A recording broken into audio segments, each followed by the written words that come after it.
Okay, so Josep Maria Jujol, 1879-1949. He was born on this day, the 16th of September in 1879.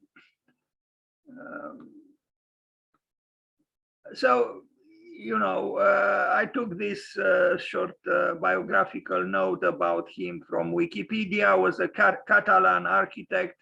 Jujol's wide field of activity ranged from furniture designs and painting to architecture. He worked with Antoni Gaudí on many of his most famous works. Among Jujol's projects are Casa Batlló, Casa Milac, Parc Güell, and Our Lady of Montserrat, and among his design styles, Modernism and Art Nouveau. Now, you know, from this description, you would say that these 4 projects that I mentioned there, they were all almost exclusively his. It's not true. But he worked together with Gaudí, and I understood Antoni Gaudí valued him very much. And there are apparently some influences coming from Jujol on Antoni Gaudí in the use of color and some, you know, ornamental design.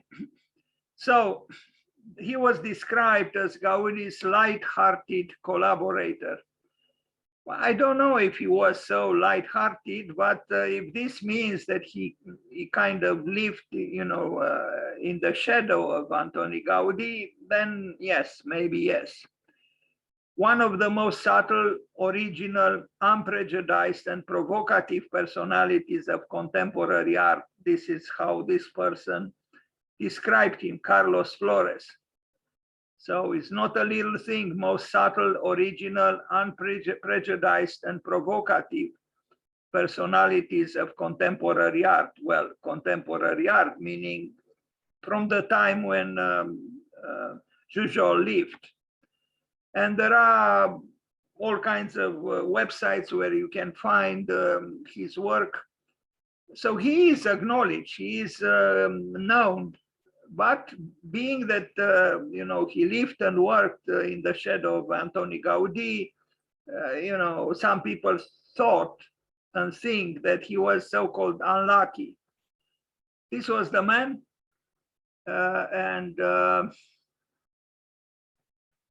You know, there are such people, there are such architects that we do not quite know of, but without whom probably certain buildings, maybe important buildings, would not have come into being.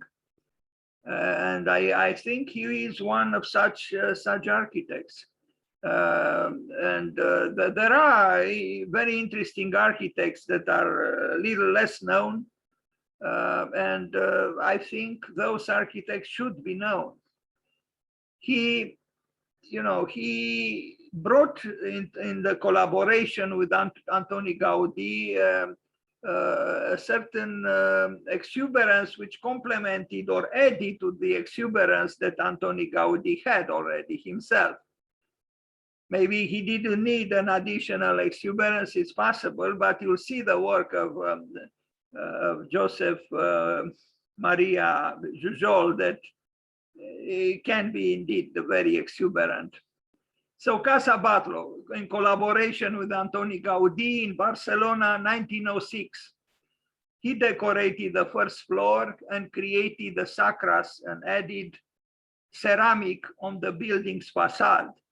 Well, this is not a little thing, you know, I mean, all that ceramic that was added to the building's facade was a major significant artistic contribution.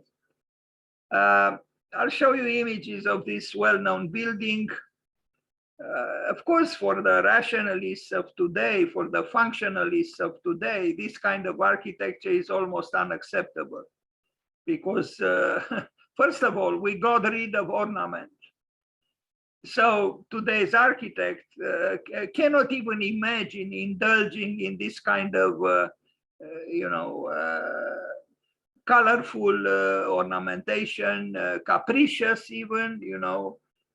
And I think it's a loss. In my opinion, it is a loss. We simplified excessively our architecture to the point of having no pleasure in doing it, in making the project and building. Now, Casa Mila, La Pedrera, from 1908. So this one battle was in 1906. La Pedrera was 1908. So 2 years later, he also collaborated with Antoni Gaudí and ornamented the main apartment, finished the chimneys, which are indeed in themselves an unbelievable work, designed the high relief plaster bands that surround the wooden door frames. Here are images from the construction of this very important work, which is correctly, authored in the history of architecture by Antoni Gaudí, but Gaudí didn't work alone. And someone like Jujol was a significant presence in the coming into being of this building. Now look at these chimneys, you know. I mean, I only know of another, if I am to compare this work with the remarkable chimneys on the top of the La Pedrera, I would think of the chateau that François Premier built. You know, I was here on the top of this building and I know how it is. It's magical.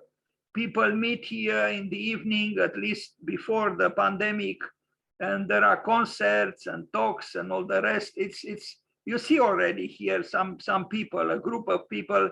It's remarkable that it's if you consider this as some kind of a ground floor from which these surrealist chimneys emerge, you really have a very special feeling. Not that you are on the terrace of a building, but that you are actually on a superior plane of existence somehow. And the views also of Barcelona from here are remarkable.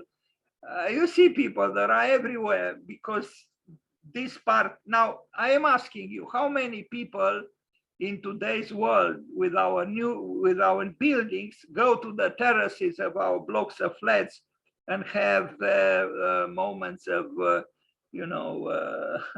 aesthetical pleasure or dreaming or contemplation? There is nothing to see on our prosaic functionalist terraces. Nothing. There is nothing. While here is everything or almost everything. So I wonder, shouldn't we reconsider our buildings in the sense that the transition from the building to the sky or to the above is meaningful and aesthetically enticing? Why is it that we don't do it? Because we don't have the money? That might be a reason, but I don't think it's just that. Because even in the architecture schools, no one does something like this. And in the architecture school, you do a project which is not going to be built anyway. So, the question of having money or not is totally irrelevant. And yet, no student would do something like this. And the question is why? Plus, we do not take into consideration the force, the mythical force almost of fire, because a chimney is connected with fire. What is fire for us? It's just a banal radiator, hanging somewhere, under the, a window or something on a certain wall. That's all there is. I think we actually kill architecture in this way. Because it's not by accident that Gaudí did what he did here on top of La Pedrera. There is an entire universe here, which is imaginative. It could be also mythical, it's surrealist, it's provocative, it's inspiring. And these things are not small. I mean, you see the size of human beings. These are giant chimneys that in a way celebrate the growing of the building. They are mysterious. They are like, mythical archetypal figures abstract, but also organic somehow, and each one is different. I think they are very, very interesting. And again, they are very big. You see here the silhouettes, the human silhouettes. Anyway, it seems Jujol had a hand here. What exactly he did, we don't know, but we just read that he worked on the chimneys on the roof of La Pedrera.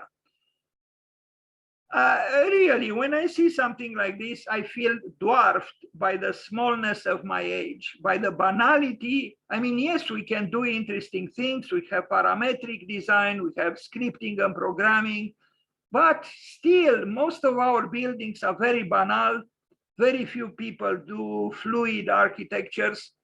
Jujol did it, and Antoni Gaudi did it, more than 100 years ago. So don't think it's just a question of the means. It's a question of our goals, of what we intend to do. Again, why did Gaudi, why did Jujol do these things? To complicate their lives? Well, if art means complicating one's life, then yes. But they left something behind that is still very, in my opinion, very, very inspiring. The measurable, so to speak, function, the concrete function of these chimneys is, to let fume out, but look at them. They become all of a sudden, powerful, presences. I mean, artistic, sculptural. And if Jujol did just this, and he would have deserved our celebration today. This is creativity. This is letting imagination work. This is pleasure. This is invention. This is everything architecture should be and is not so very often, as you know, because in the so-called common practice, it wouldn't even cross your mind to do something like this. But I think this is happening because we neglect the relationship between the earth and the sky, to express myself very simplistically in a way. We simply neglect it. We don't think about it. Well, this is not what Antoni Gaudi did, and this is not what Jujol did. And you can imagine there was a lot of work here, not just the architects, the so-called planners. After all, how can you make working drawings for what is here? They had craftsmen who, I don't imagine that Jujol with his hands put every single piece of ceramic here. No, he had collaborators, there were workers, there were craftsmen who worked together for this beautiful so-called other architecture on the roof of La Pedrera. Bravo to them. Now, Patronat Obrer Theatre in Tarragona, 1908. Here we see his touch again.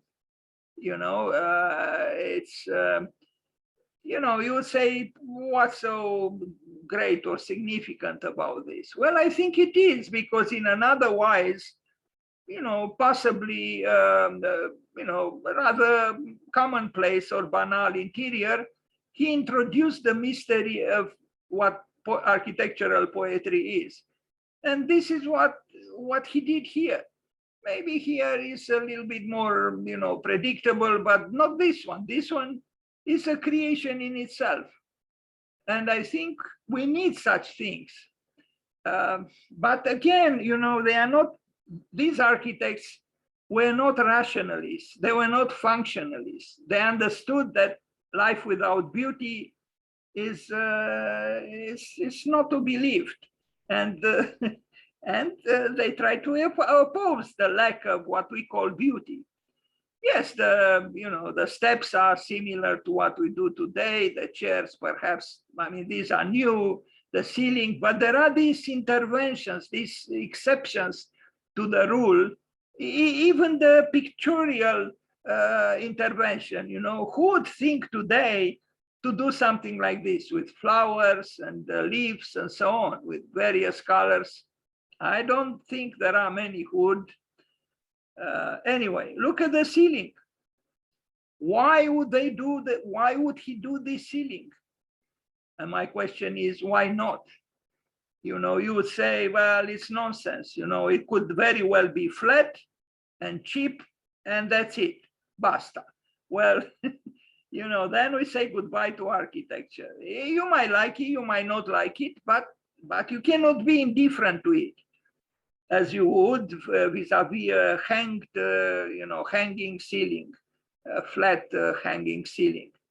It's an event.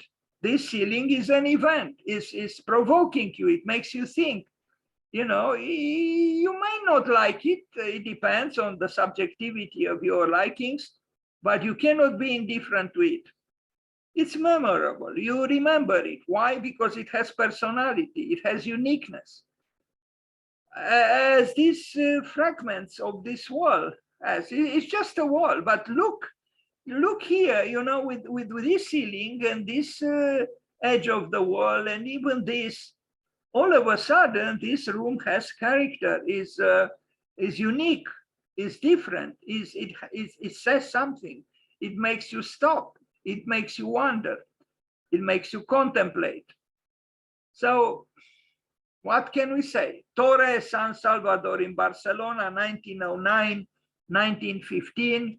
In 1909, Josep Maria Jujol received an order from Dr. San Salvador to build a summer house on this place in the neighborhood of Gracia, along with another tower for rent. But an unexpected discovery during the construction process twisted plans. They found a water mine with alleged radiological and medicinal properties that the doctor intended to market under the Agua Radial brand, announcing its health benefits. For this reason, San Salvador changed his initial plan and built some access grottos to the well with the intention of bringing water to the bottling plant and the romantic garden that integrated them into the natural environment. The water was not as miraculous as I thought, or he thought, and the project did not work. I don't know where I took this text from. It was some time ago, but what I see, I like. It's something in between architecture and archaeology, between a ruin and you know, a new building. I think he did a marvelous job. You know, it's provocative, it's interesting, it's cultural, and what else can I say? Here is the same thing. I don't know. Finca Salvador, cuando la radioactividad era buena. It's part of this, you know, ensemble, this complex. He built also this building.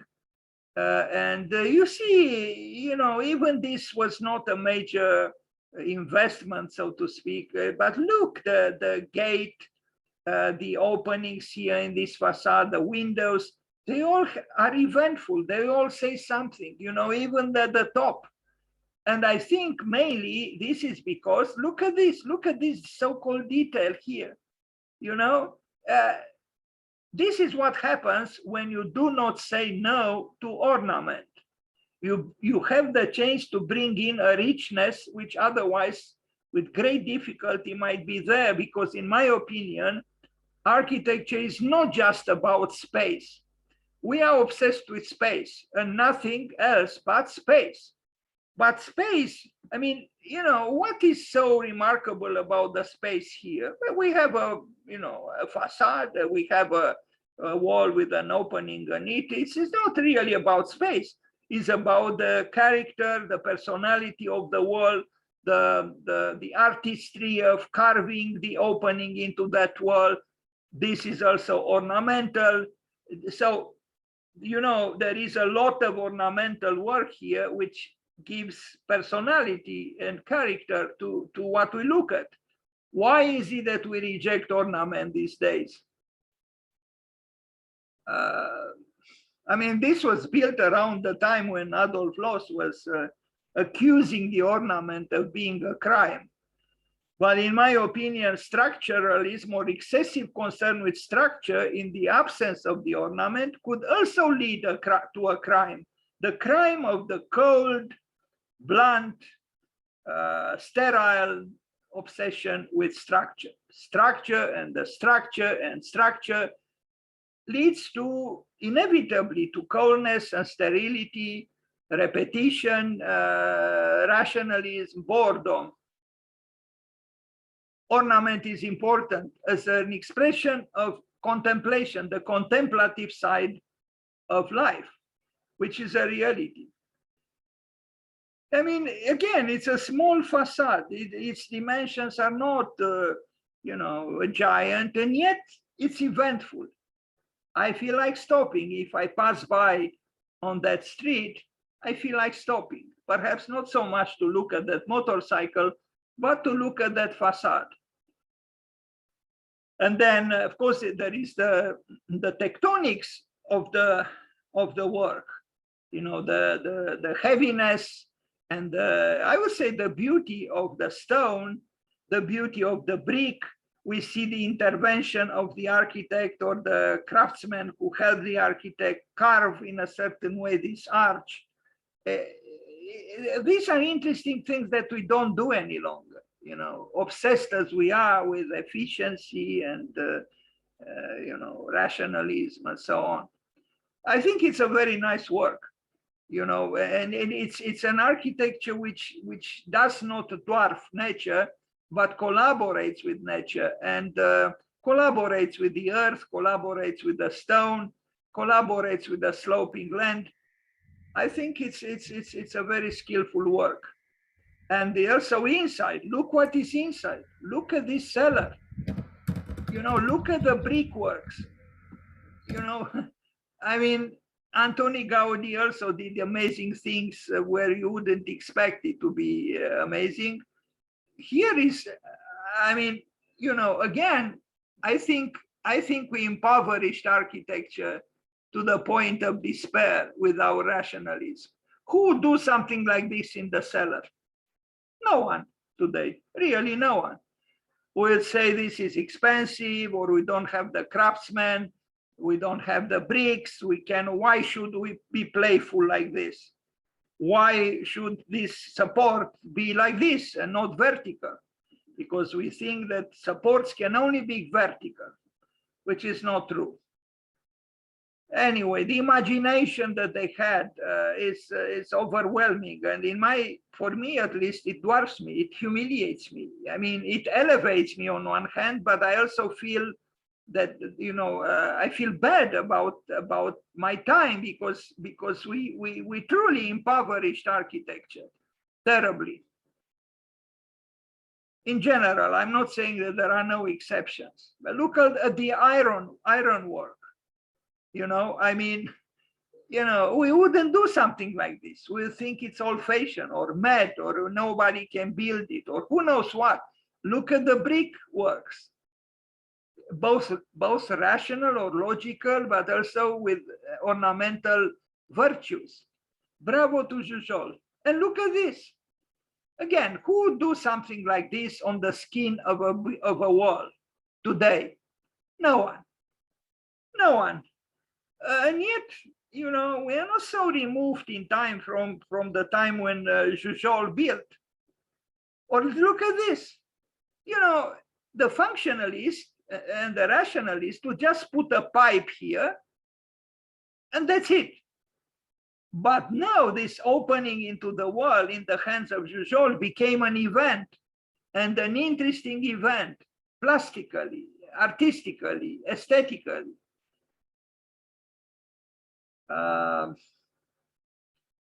Yeah.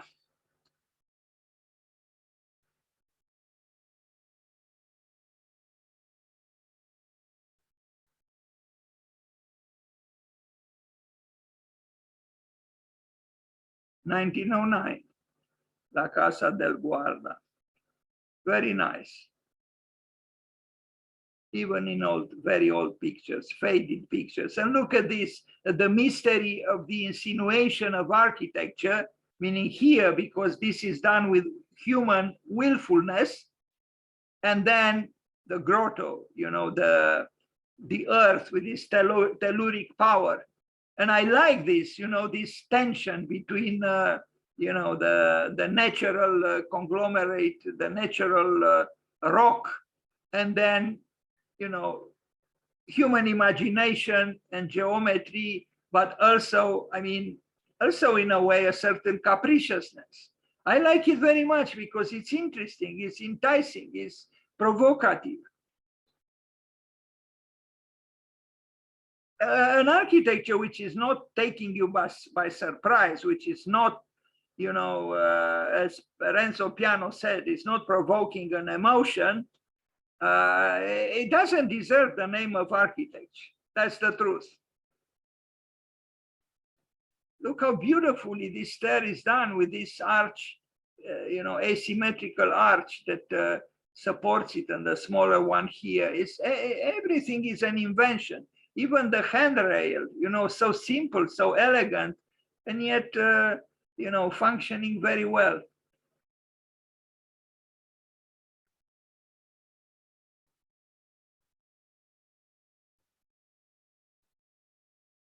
I'm sure he worked with the great craftsmen, people who also had pleasure because they work creatively, meaning they also invented while they placed a brick above another brick.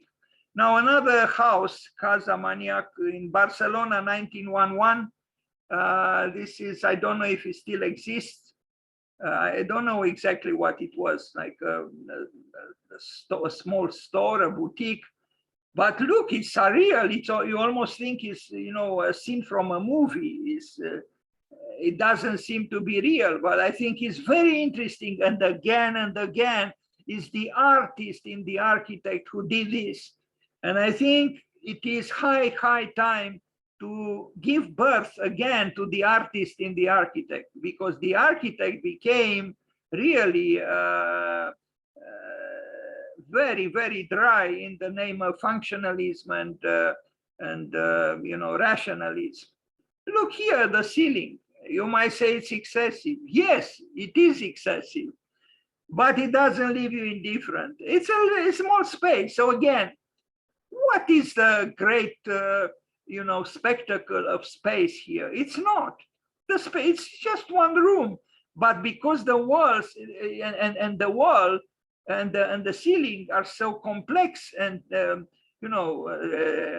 contorted and even tormented, the whole room becomes charged with its specific personality. And look at the facade.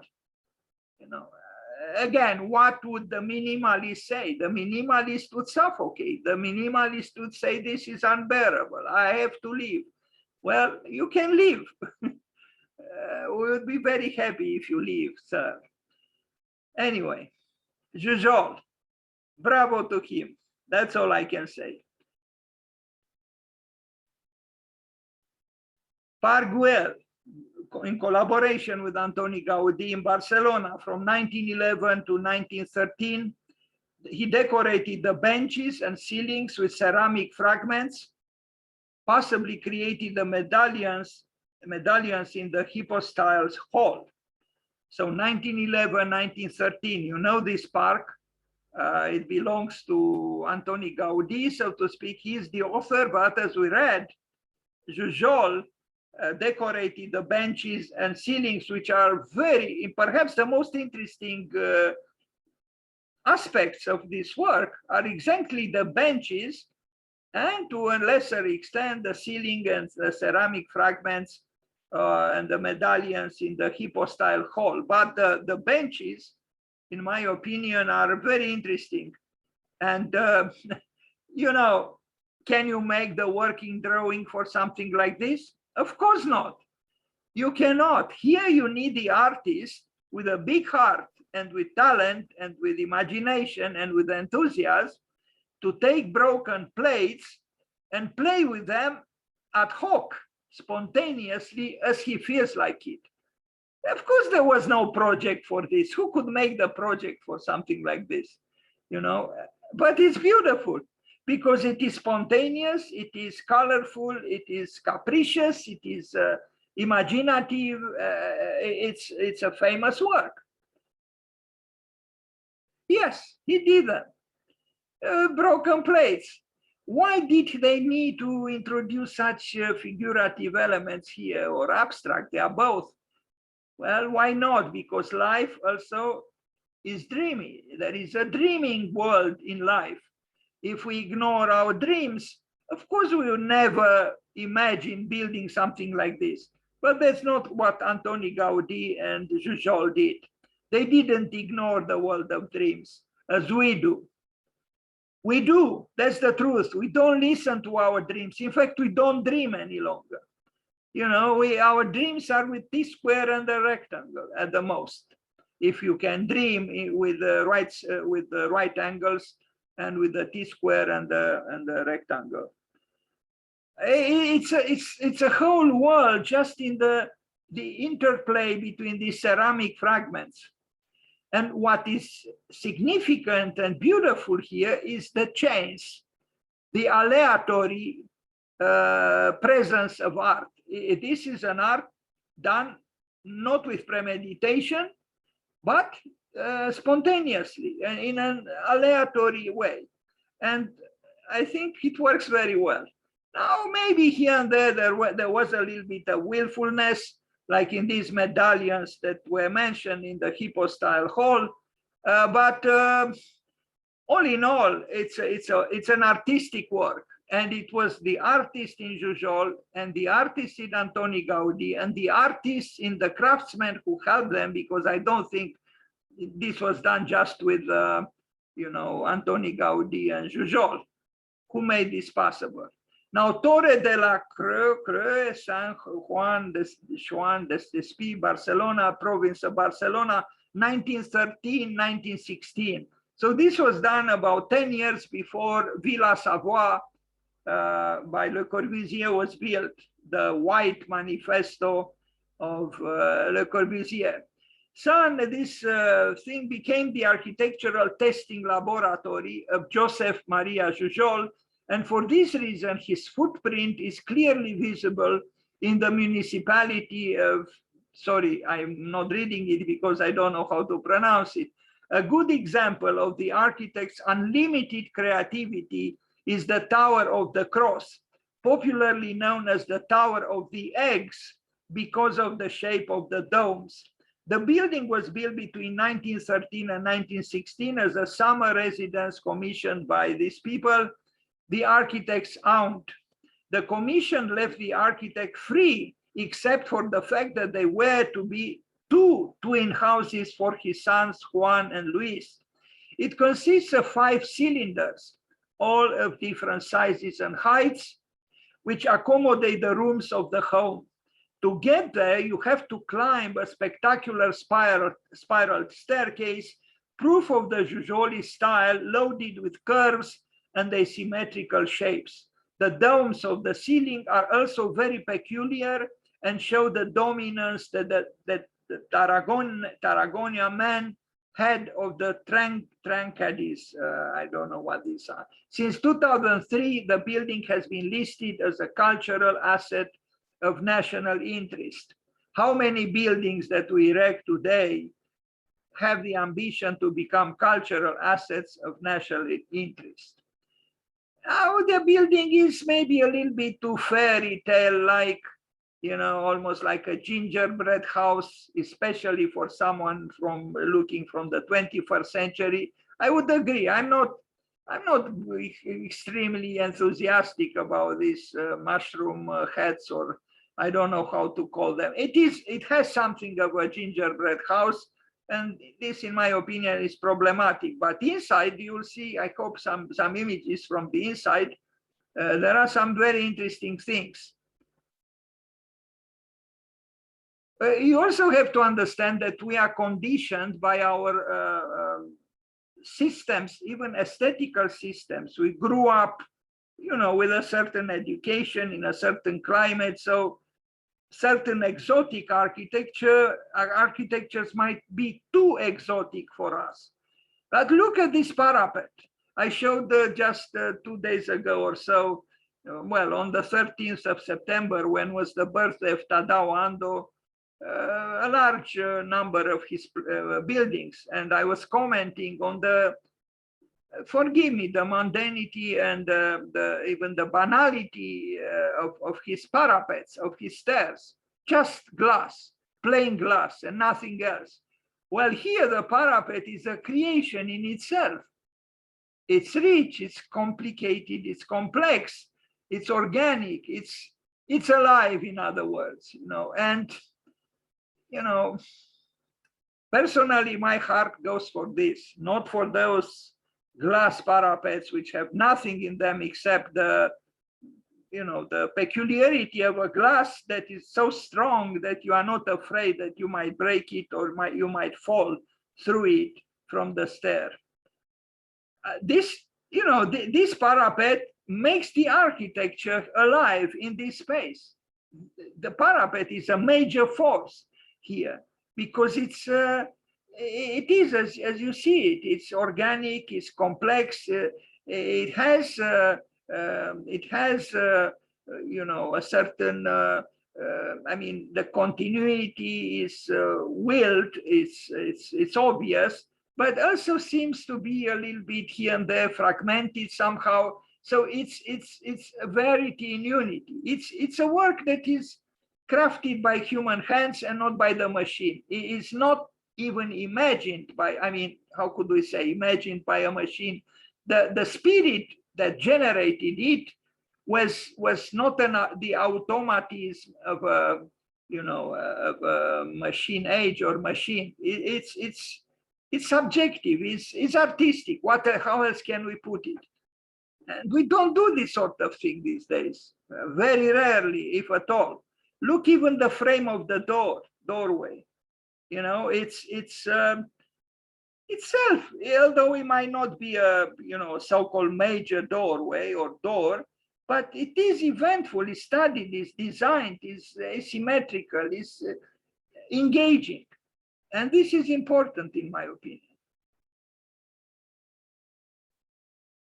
Now, it is true that at that time, there was also the manual ability of the workers who built this. Today is almost impossible, I imagine, to find such workmen, such craftsmen. I mean, look at these things, these elements here. You know, this is artistry. This is not done easily. It's done by people who know what they are doing and who also have an artistic sensibility. Because again, I don't think you can do this sort of thing, you know, I mean, for all these details to do working drawings. I just don't think it's possible. The exterior is not one that I find extremely even plausible, but it is what it is. The plan, what can we say? If you take just a part of it, almost reminds you of the private residence of Konstantin Melnikov in Moscow. But there is this aspect of the duality. There are two apartments, I guess, and anyway, here they are, the plans. I guess each floor is a little bit different from the other floors, although the differences seem to be very small. With the exception of the interior, I don't think this is one of his major works, but I still had to show it, of course. I love the stair, it's true. I mean, there are many spirals in the world of stairs in the world, but here is more than just a spiral. You know, it's the craft, the Art Nouveau you know, touch. Even there is even an element of, I risk now saying a slight expressionist, perhaps. Anyway, another house from 1914. This is a part of the frontal, I mean, the street, you know, the urban fabric is an insertion between other buildings. But even here, you know, look at this wall. You know, there are these delicate drawings on the wall, which are ornamental, of course, Look at this, a small aesthetical capriciousness here that he allowed himself. All these things give character and poetry to this facade. Otherwise, the irrationally speaking, it would have been just another urban facade, nothing special about it. I think it became special exactly because of the artistic interventions.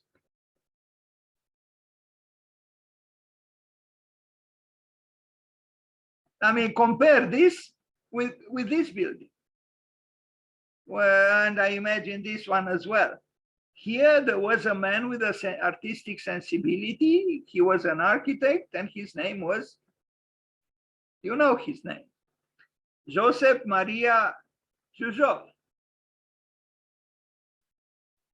Really, I believe that we should welcome back the ornament. I mean, after all, even Adolf Loos welcomed it back, so to speak, if we consider the very ornamental marbles that he uses sometimes in his buildings, which are highly ornamental. And even Miss van der Rohe in the Barcelona pavilion, he used very aristocratic marble, if I can call it so, highly ornamental. So those who imagine that Mies only worked within the field of so-called minimalism, they are wrong. And it's enough to look at pictures with the Barcelona pavilion by Mies van der Rohe to see what I'm talking about. There are large surfaces of marble, which are almost like the butterfly, the wings of the butterflies in terms of very rich, beautiful ornamentation.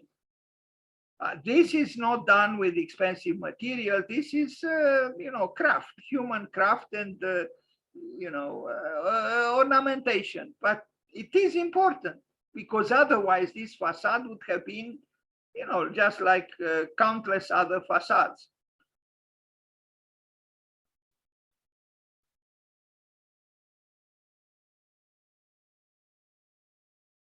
Another house from 1914, 1931. This one, was built during a longer time, as you can see.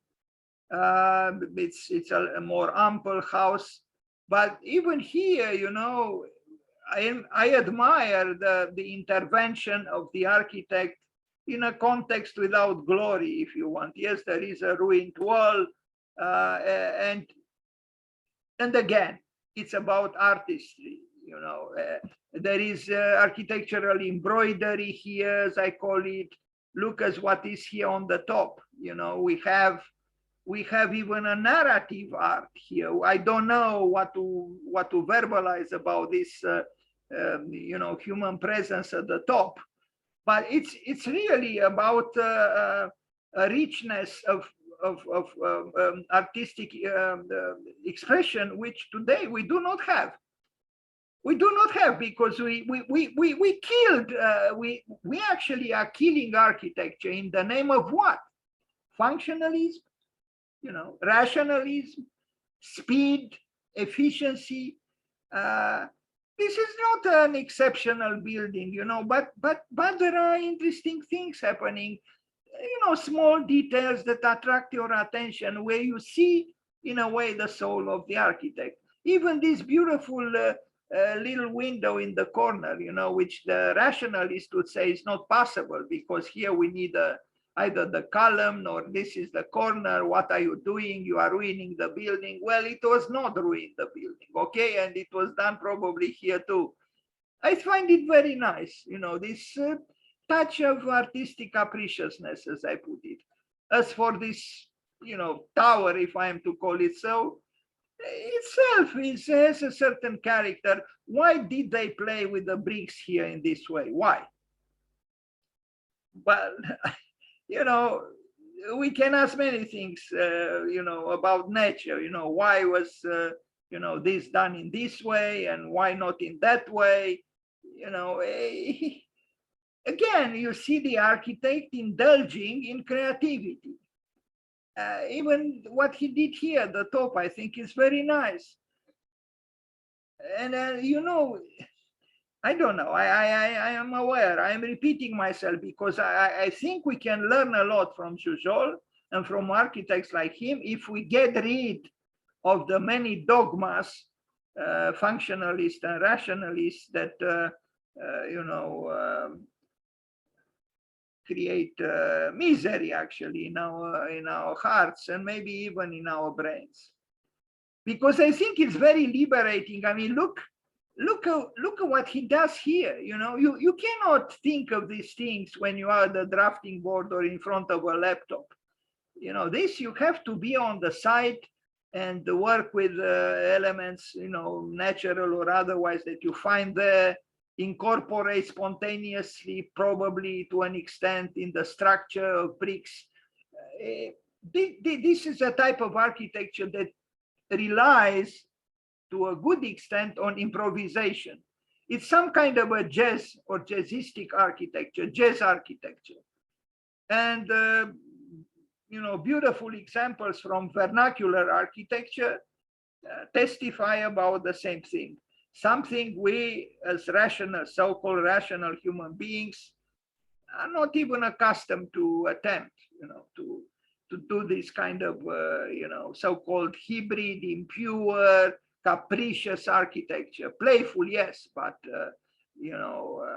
again, the rationalists would not accept such a window here in the corner. We'd simply not accept it. Well, Jujol accepted it and promoted it. I don't know who this person is, but this fountain probably was also designed by Jujol, and so was this, which I find very beautiful. And you would say, well, why did he complicate himself? Well, this is what artists do. They complicate themselves with so-called unusual things. But what would life be without these unusual things or useless things? Why was this thing planted there at the top? Why? What is its function? Well, what are the functions of the many sculptures that adorn the buildings of Andrea Palladio, for example? What would the functionalist and the rationalist say? And we all admire Palladio, but what do we learn from Palladio? Not much. Now another building equally capricious, particularly on this elevation. Yeah, again, I think the functionalist and the rationalist would tremble. They cannot imagine that an elevation of a building can be like this. We only play with prisms that, are in cantilevered. This is the only thing that stirs up our imagination. We place a prism on top of a hill, very long, with a very long cantilever part. That's it. But for that you don't need a lot of imagination. Here you do. And this elevation is, you might like it, you might not like it, but it doesn't leave you indifferent. It has personality. Compare it with this elevation here, or with this elevation here. This stands out. Why? Because the architect wanted to do something, and the interior is magnificent. You'll see it. Anyway, I'll try to go slow. I thought I have an image.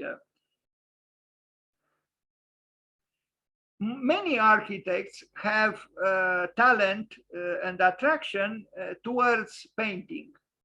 The bidimensional art of painting complements the three-dimensional art of architecture, and they go together. And as Walter Gropius knew and expressed it in the Bauhaus Manifesto, painters, sculptors, and architects work together. This is what Jujol did in his own way in this building and other buildings.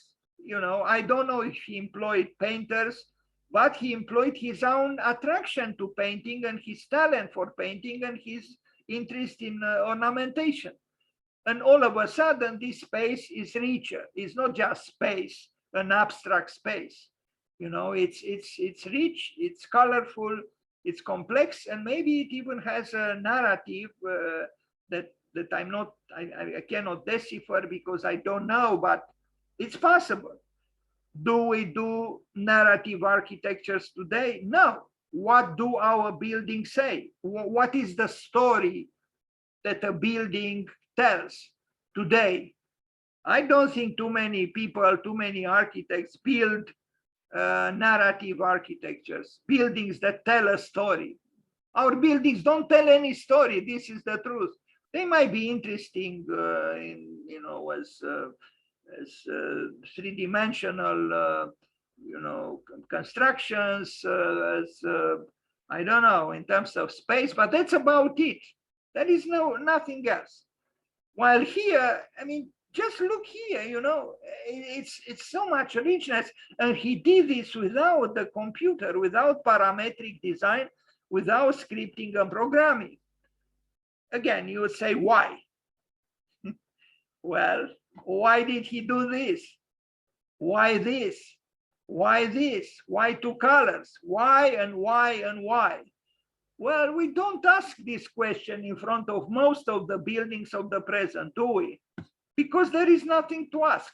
They are plain, white walls, the building is a prism, there is no puzzlement, there are no questions, things are simple. Look at this entrance. I find it very interesting. Look what he did here. There is a level of exaltation here. How many architects today are exalted? Very few. Exaltation is condemned. What do you mean exaltation? The architect is supposed to be a sober minimalist and functionalist, to work in a very simple language, and that's it. No playfulness of this sort. No and no again. So we build what we see here. That's what we build. And we think this is architecture, and we think this is nonsense. Well, I don't think it is nonsense. Look at this interior. My God, you would say this is not possible. It's simply not possible. But for the children, look at the eyes of the child. He's wondering, it's like in a way, and the girl too. Now imagine these two children in one of our buildings. They have nothing to point with their finger towards. Nothing, because there is nothing to stir up their curiosity. But here, there is a lot, and this is just one room. That's it. But look what room. You say this is Baroque, this is crazy, this is bizarre. Well, it might be, but it's rich, and it's complex, and it's colorful, and it stirs up the imagination, the curiosity of the children. Well, that's not a little thing, is it? There are many things happening here, and most of them have to do with, the devilish ornament, which we banish from architecture because we think ornament is evil. Well, I'm not so sure at all about it. Without ornament, this space, this room would be meaningless and banal. And with it, it becomes very complex. We only accept something like this in churches of the past. But this is not a church, and it's not even so old, I mean, yes, it's 100 years old. You would say these Catalans, they are exotic, there because of the, the proximity to the Mediterranean Sea, and the sun is stronger, and Salvador Dali was born not far away. And of course, they are crazy, these people, They are not crazy. They are just alive in a way which is unknown to us. That's what it is. Picasso, no? Salvador Dali, Ricardo Bofill and Thaler de Arquitectura, until they left Barcelona. It's a certain joie de vivre that is unknown to us. We are so sterile, really, with our white walls. I don't know what these are. I guess some drawings left by Jujol, sketches. Yeah. The architect as an artist, and This is something that we try to repress. I mean, the schools of architecture repress, the profession represses, everybody represses, but I think the loss is great. The Sacred Heart of Jesus Church. This is a church he built 1918, 1924. Look at this. It's a small church. It's no Sagrada Familia. But I think it has a lot of skill and a lot of interesting things here. And we are going to see. Look at this magnificent, configuration here. Look at the brickwork. Look at, I mean, there are intricate things here. And it's a small building, this is the entrance. But you can tell it belongs to the earth, but it also belongs to culture. As Alvar Aalto well said, architecture belongs to culture, not to civilization. Its complexity, considering that it's a small building, is astonishing. And yet it's not an irrational work. It's not a work that you would say this work is only disorder, is chaos, it doesn't have. No, it's organized. You will see the plan. I hope I have the plan here, but not just the plan. Geometry was very present. And the interior is very, very skillfully done. Look at two sections through the building. For this, you need you need knowledge about how to do this, elegantly, but also structurally in a plausible way. Very nice work, really.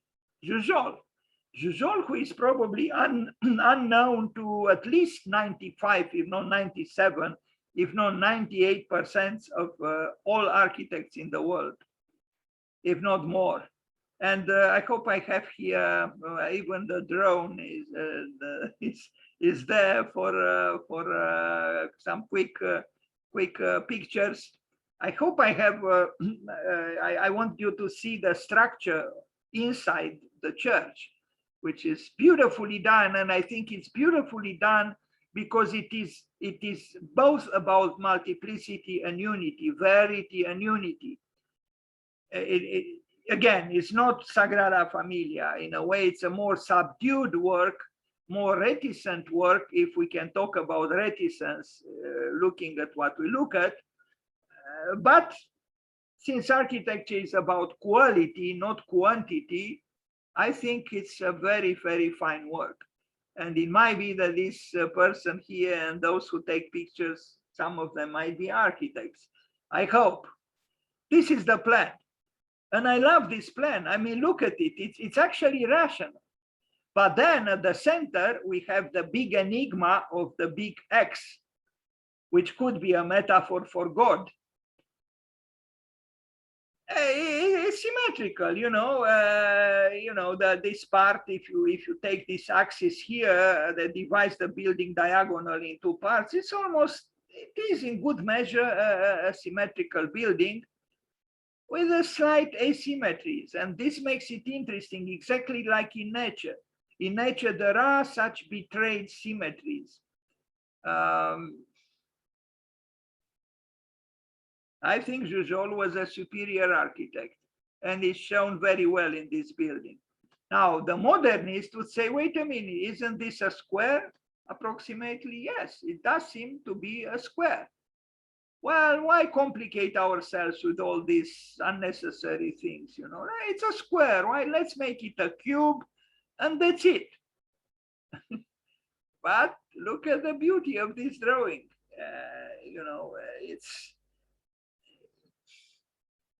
It brings joy to my eye and to my heart and to my imagination.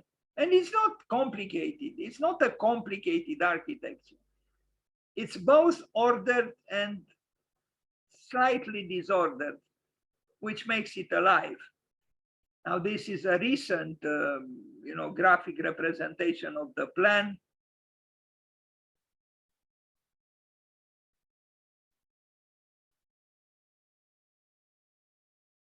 And look at this. I don't think there can be a human being who can dislike this. You know, and it's all engineering, it's all structure, but it's a structure which does not reject the ornament. It is made sensitive through the presence of ornamentation. This is something we forgot.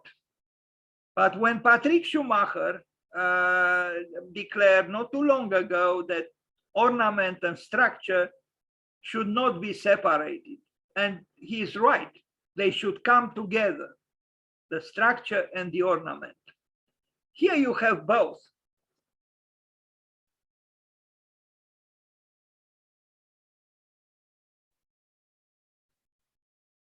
Now, another building, Torres Erac's house. This is a house which is maybe not so spectacular after we just saw the church that we looked at. But even here, look at the eventfulness of this entrance into the building.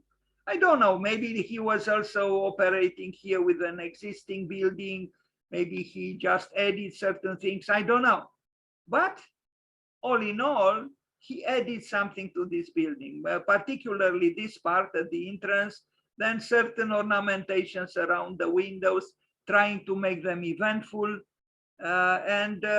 You know, some people will say this looks a little bit folkish, it's not what a serious architect does. That's our conception, but you know, that conception about architecture was not always the same. Now, of course, if you compare the building with the tree, this tree is splendid in its expressionism, you know, but I don't think that the building is an insult to the tree. It's simpler, maybe, you know, less, you know, expressionistic and tormented, but still the soul of the architect, I think, was present, at least to an extent. Casa Planels, Barcelona, 1923-1924. This is a building that you are going to see today is on the diagonal, the famous avenue in Barcelona. From what I read, was not built exactly as he wanted, but still, I think is a very remarkable building in a city which has, of course, other remarkable buildings. We are going to see it. I want to see first. Well, I wish I had better pictures, but he built this building. I understood with some serious modifications from either the builder or I don't know what happened, but even so, it has character, and I think it's interesting, you know, with its curves, and it has even a certain slenderness. So if you arrive in Barcelona, you know, it's impossible to avoid the diagonal avenue, as it is called, the diagonal, and somewhere on that diagonal you'll see this building, Jujol. We are going to see also some pictures from the inside, but let's go back to the first pictures.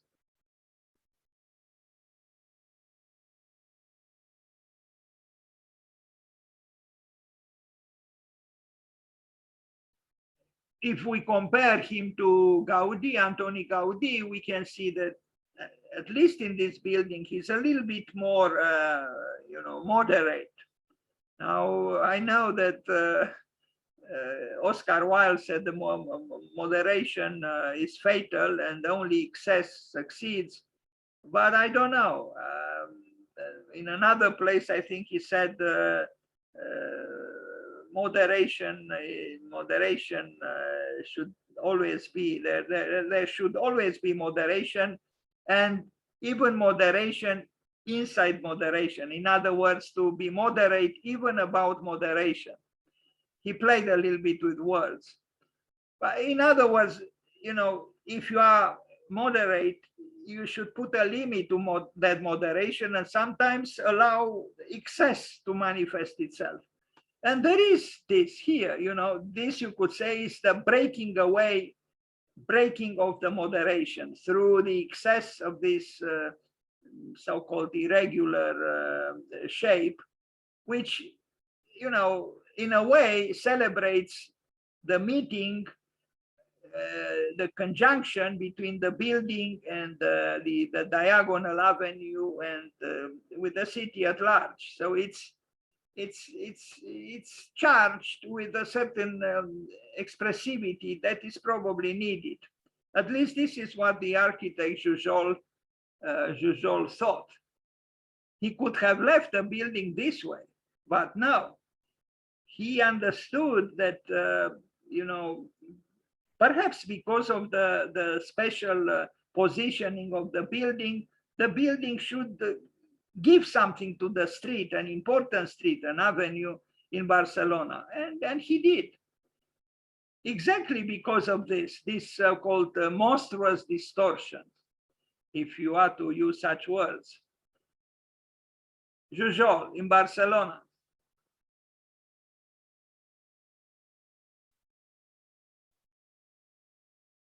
Again, the rationalist would throw stones at capriciousness, would say, wait a minute, this is irrational, it's capricious, we should stay away from capriciousness.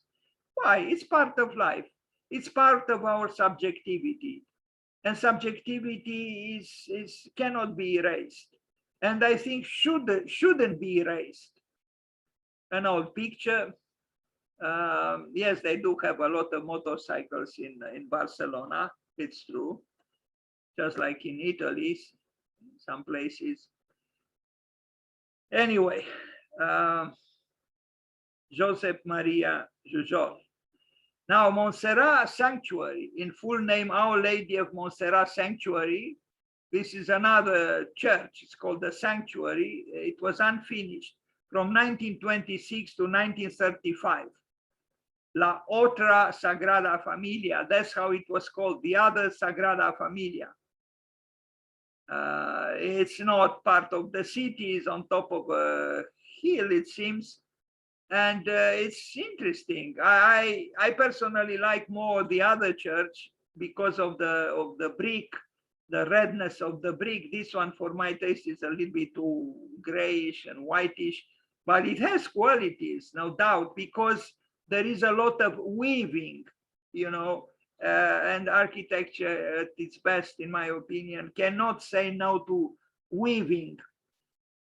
A lot of things are woven here, the brick tower, the brick walls, you can see how it was erected, how it was built, brick by brick by brick. Again, could we say that ornamentation is not present here? Of course it is, in a major way. But the building is woven. And these embroidered walls, to me, are very seductive. I don't care maybe too much about these things here. I don't know. They're unfinished, as it was declared. It was unfinished, and I guess these parts perhaps they have a lesser level of elaboration than what we see here. It's possible that this might be the reason. Otherwise, it would have been, I would think, a remarkable building. And it still is, even unfinished as it is. Maybe someone should do something about this. I think here we can talk about being unfinished. Otherwise, it's rather finished. This small building to be called the other Sagrada Familia is not a little thing at all. Sorry about the picture with this so-called authorship spread all over the picture. I don't understand these people. They are ruining good pictures.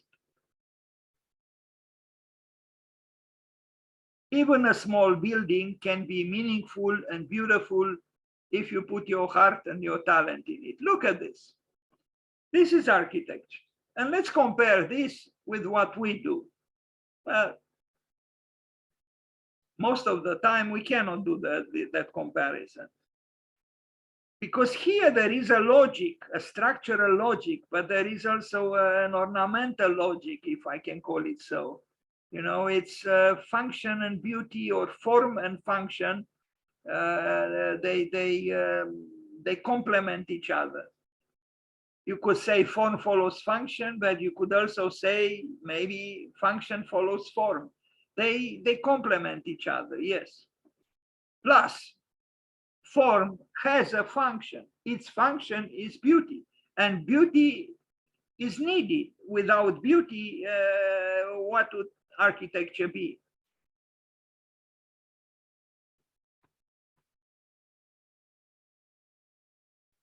Of course, you take pictures. You know, even if you are not trained in architecture, you take pictures because it is enticing, it is provocative in the good sense of the word, it is inspiring, it provokes an emotion.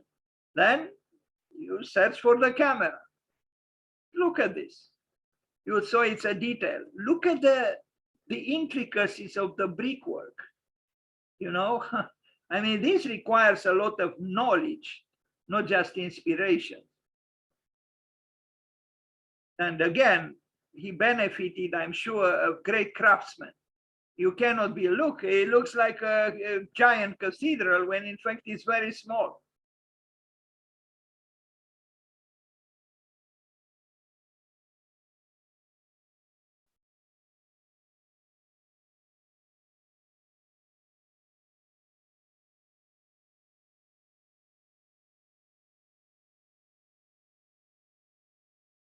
The house of God, built by an architect and some workmen who helped him. Bravo to them. It must be a joy to do such architecture.